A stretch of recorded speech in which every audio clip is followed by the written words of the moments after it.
গোলাম, এখানে কি? ভাই এখানে তো লকার আছে। ঠিক আছে, চলো। চল।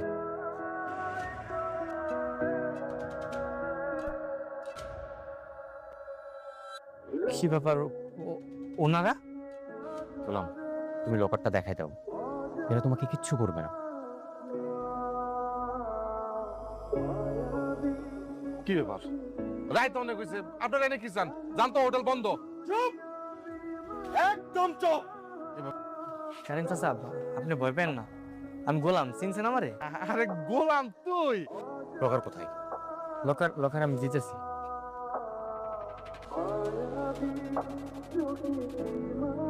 এই লকারে কারিম চাচা ডেলি 100 টাকা করে জমাই।